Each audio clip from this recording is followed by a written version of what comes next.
Okay, try that. There it is. I see my mug. Can you see that? Yeah. Okay, these are some of the peaches. We have about 300,000 trees on this farm, and we are in the peak of what we do right now. They're really coming on. So what we would do, if you'll notice, there's these straps that you'll see around some of these trees, because this particular variety will put so much weight on the tree that it'll just split itself into pieces. So to protect the tree, we strap limbs to each other to support everything, because of all of this weight. As the peach gets big, will absolutely just harm the tree. It will give you so many peaches, it's unbelievable. And by the way, anybody pop in with questions if you have any. And otherwise, I'm just going to tell you some stuff. You see this white paint? That's something that we do that keeps the trees from cracking. It's like a sunscreen, if you will. I think is pretty different than, I don't know if they do that in many other places. That's maybe a little homegrown solution that we have. So you guys, what we're going to do, we're going to come through and we're going to pick peaches, and we're going to run them through our packing facility and pack them up specifically for you guys. They're going to go in some boxes. So they sit in little cups, which are similar to the Colorado peaches that you've gotten before. So they travel really well, and we're going to pick them in the morning, pack them, and ship them out. And so it's going to get to you as fast as a peach can get to you, unless you were down here with me. Hey, Ken, I know that you had told me a while ago that there's a number of different varieties of peaches that you guys raise. Can you just tell us a little bit about some of the different varieties, and then what we will most likely be getting here in the next couple weeks? Yes. So the way peaches, in general, the way a peach season goes, we start in mid-May and we end up right around the first week or so of August. But for the north, have typically gotten peaches for in August from them, because that's where their season it would be the same as ours, just shifted back a little bit. So when peach season starts, typically it is a clingstone peach. It's a smaller peach, and the meat of the peach kind of clings to the pit. You can't ever seem to get it off, no matter how ripe it is. And that's the first portion of peach season. Then, and those peaches are okay. You know, they're okay typically because you haven't had one for quite a while, to tell you the truth. But I'm maybe a little bit biased. My wife gives me a hard time for that, but I think it's a true statement. So we get into the middle part of our season, and we go to a freestone peach. So that peach, when it's ripe, you can cut it and the meat will come off of the pit. These peaches typically size up a little bit better. They have a more robust peach flavor, and each one is a little different. But we grow about 35 different varieties, and about half of them are freestone varieties. And but you'll be a bigger peach. It has meat comes off of the seed, and it has the really strong peach flavor. These are really the peaches that people get excited about, and you know, these are the peaches that people want to can and want to repeat, but they're just not here for very long. And so a lot of people get frustrated with that. But we're going to ship them to you whenever we are really hitting full stride. And so that, I don't know if that answered your question. Yeah. Hey, Kent, what's the average lifespan of one of your trees? You know, whenever I was a kid, it was longer.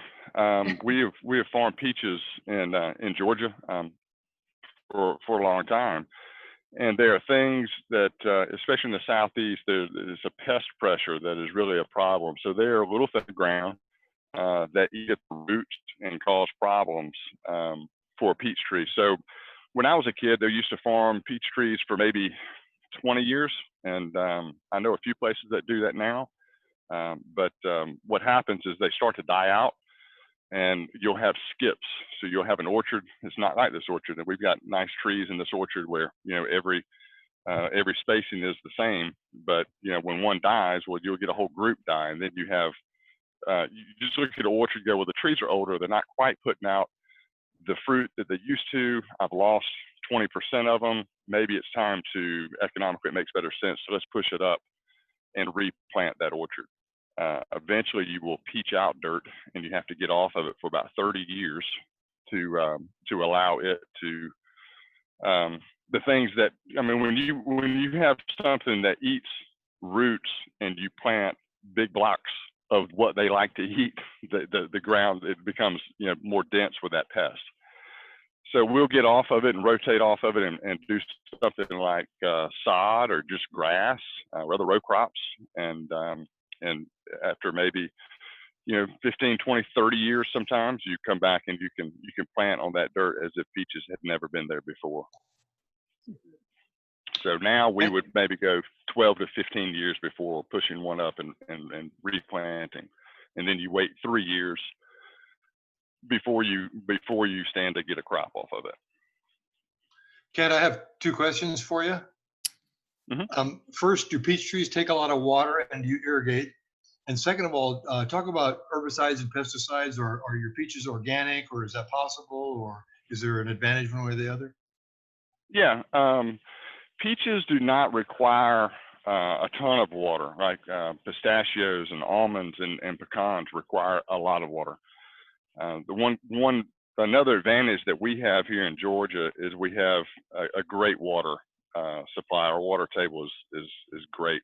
Our wells are not very deep, so it's just never been a problem for us. But to answer your question, peaches don't really need that much water. It's more about timing.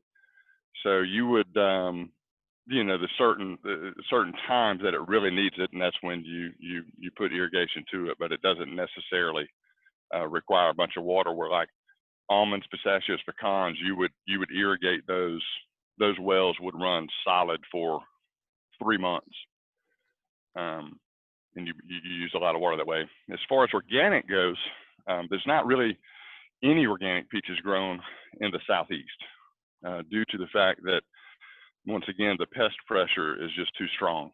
And if it's good, we're not the only ones that like to eat peaches. So there's definitely some sprays.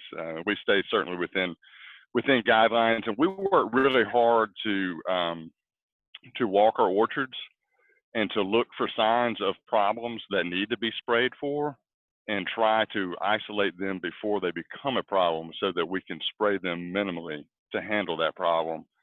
And if you're proactive like that, you'll find that you spray less anyway. That's the answer to that. How many acres do you have in your orchard there, Kent? We farm, on this farm is right around 2,000 acres. And I'm actually work, my company is actually Genuine Georgia Group. So there's fewer and fewer farms here in Georgia that farm peaches. They're just bigger, and some more in my generation have come back and worked for their families. My direct family got out of it, meaning my dad, back in around 1990, and we just couldn't make a living doing it. And my cousin had taken over part of the farm. He was farming and took over that part of the farm as well that we were doing. And I'm morphed into the sales and marketing. But there were so many farms here.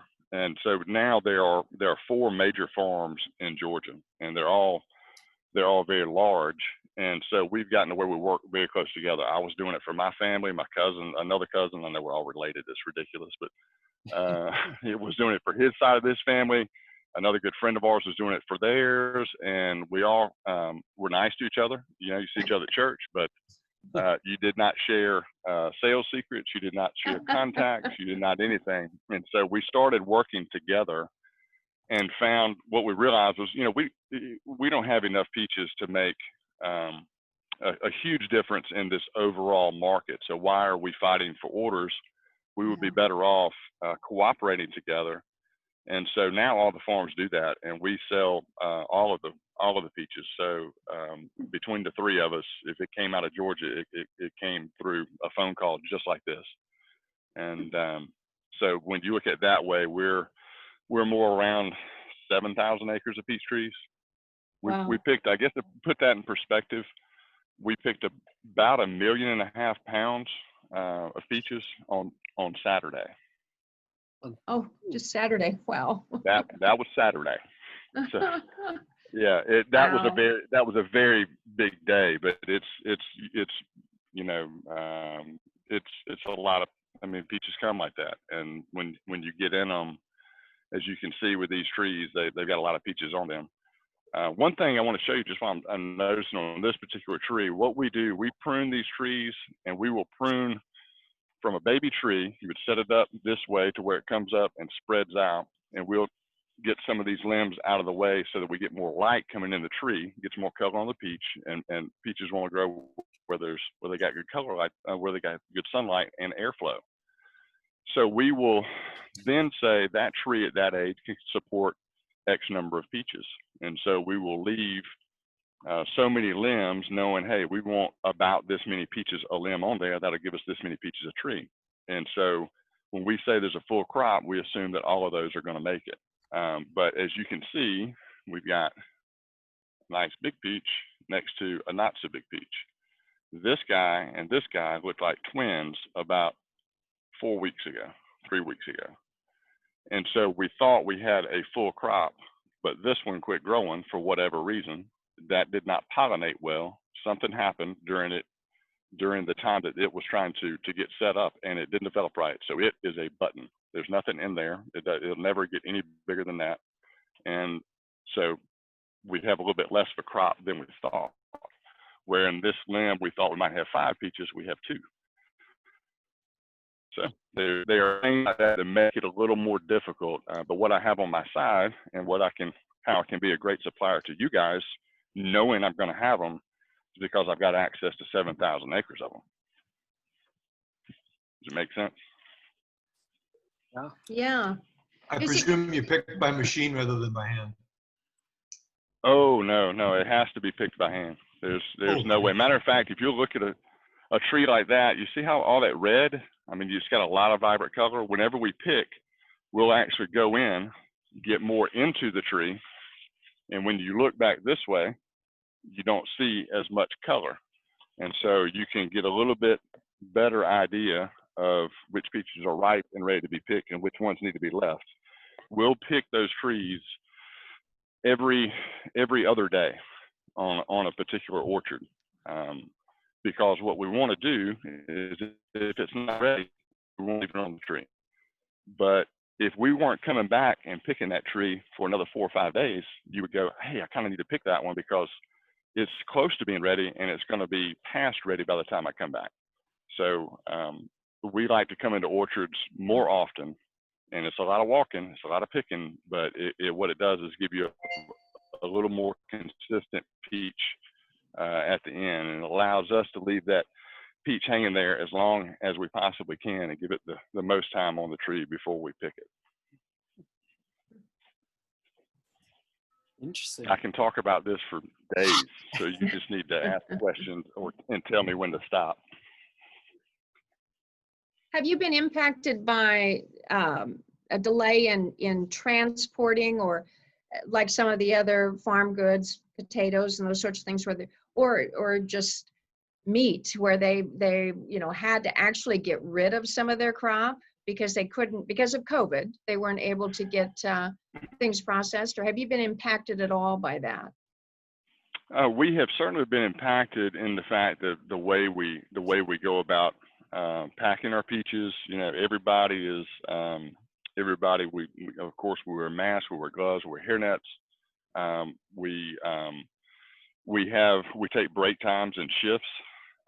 So we'll have different crews. They never mingle.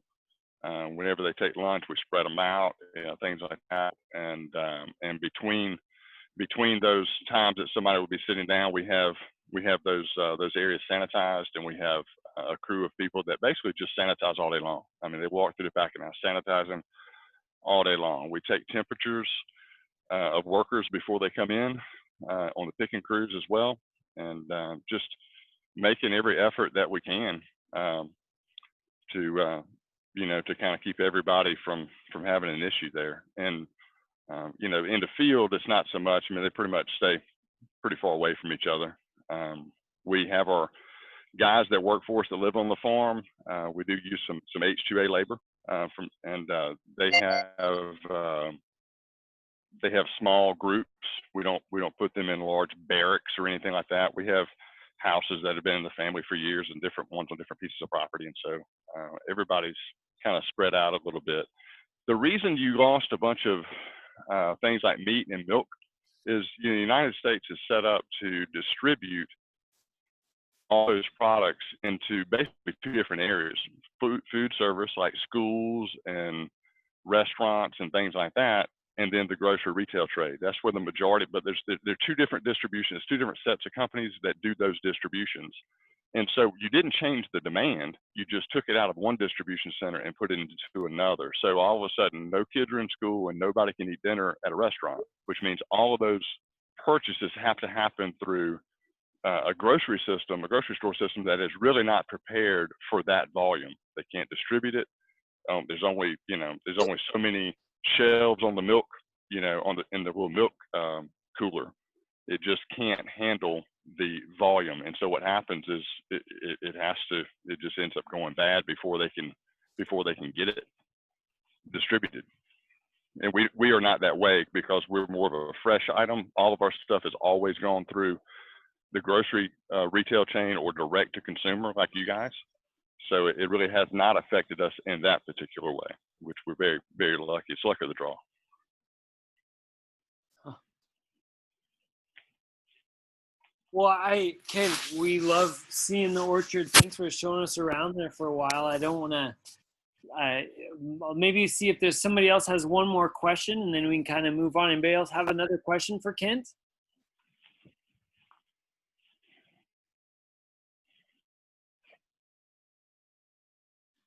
Good deal. Hey, Kent, thank you so much for joining us and sharing us about your orchard. It's pretty amazing to see that operation. I was with Robert. I assumed that there was some more machinery involved. Pretty neat to hear that those are all still hand-picked like that. Yep, it's absolutely hand-picked. Now, once we get into our packing house, that changes a little bit. Sure.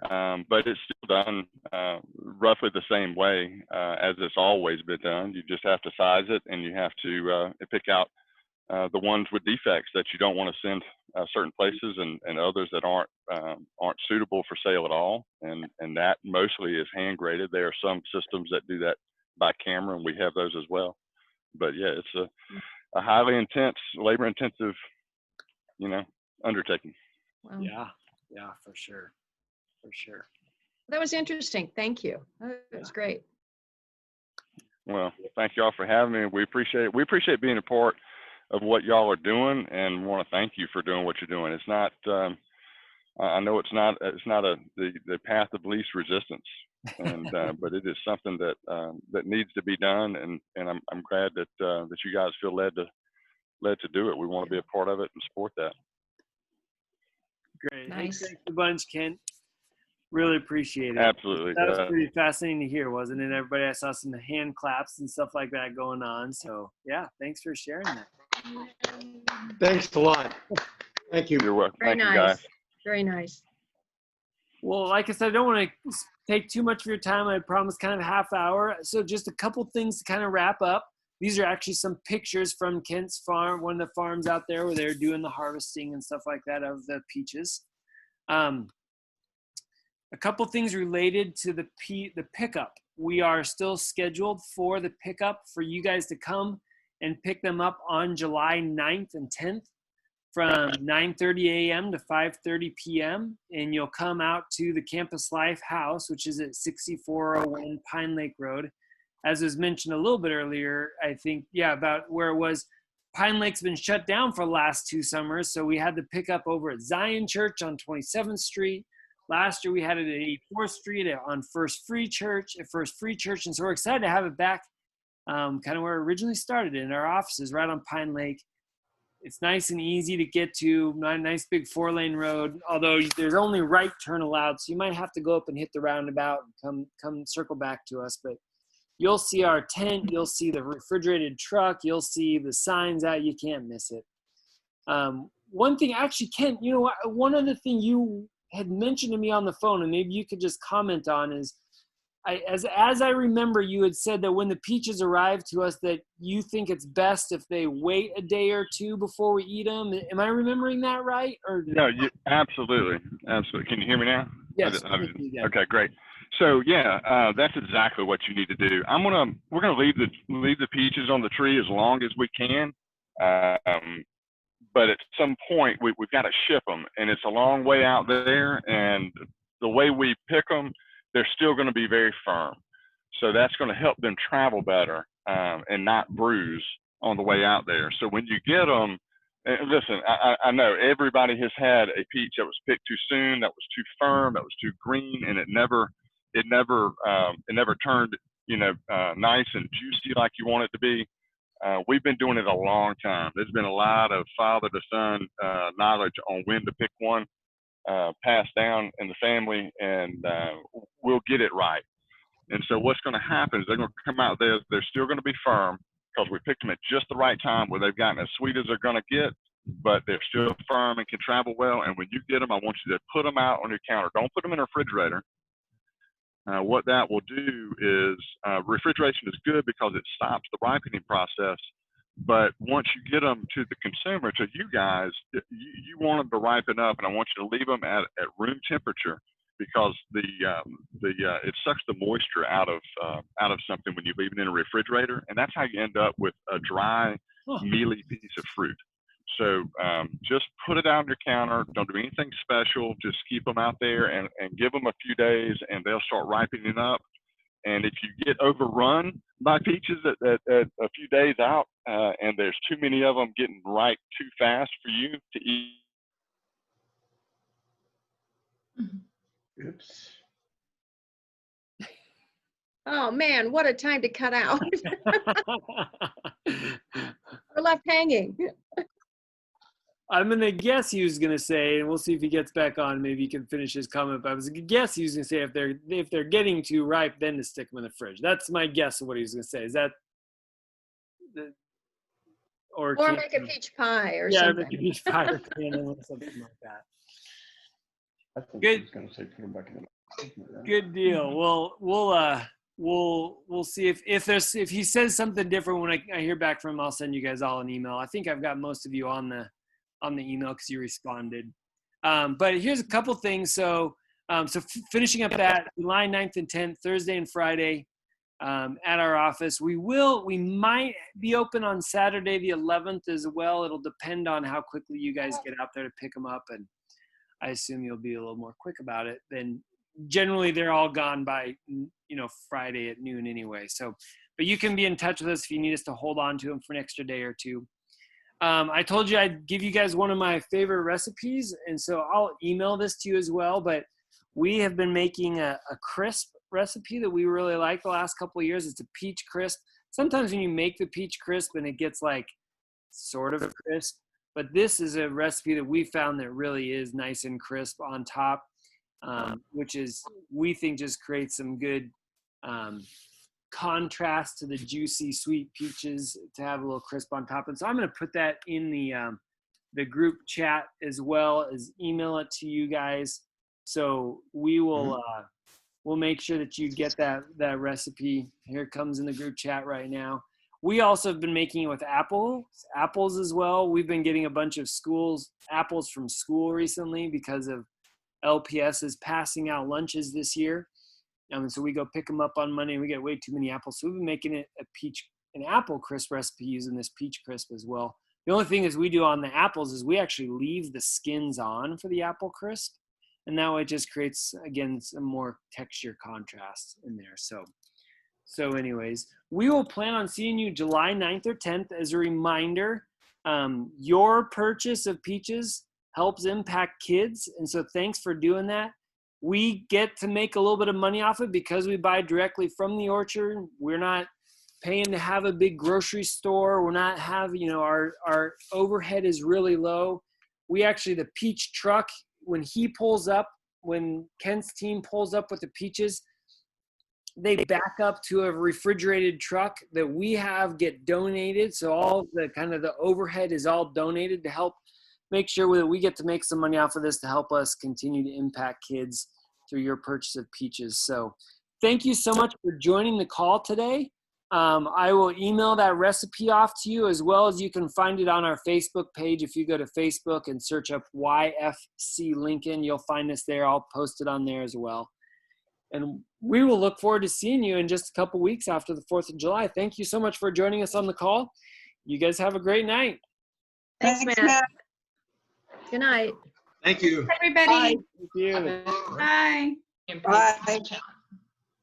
Go to the chat and copy and paste. Chat.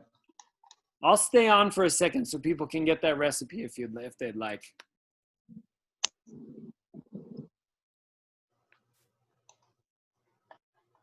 This is good.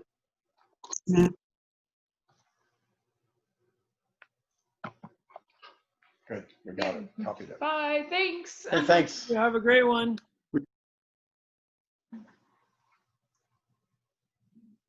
Put it in a Word document. That was really cool. I had no idea we'd get to go see the whole peach orchard. Ready for us to leave, Joe? Yeah.